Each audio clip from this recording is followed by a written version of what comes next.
وابسته با مؤسسه تعلیمی شما گفتید. مؤسسه تعلیمی در حقیقت سالهای طولانی مدیر معارف همینجا هستن. سالهای طولانی بنابر نبودن مبلغ بنابر همین مؤسسه حلال هست. امکانات مؤسسه را ساختمان مؤسسه را از حساب بودجه محلی این زمان ما نداریم. ما کوشش کرده ایستادیم که در دایره لایحه‌های سرمایه‌گذاری همین مکتب از نو برقرار کنند، از ساختمانش از نو آغاز کنند.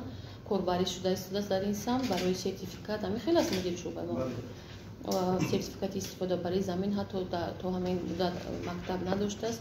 وزیر معامله کوشش کرده ایستادیم که حجت گذاریش درست کرده و وزارت معارف برای در آینده داخل نمودن در همون ادامه دادن ساختمان همان مکتب از حساب لایحه‌های سرمایه‌گذاری حجت گذاریش درست کرده پیشنهاد کرده ایستادیم. خدا خواهد ممکن سال‌های نزدیک این هم حل خودش یابد.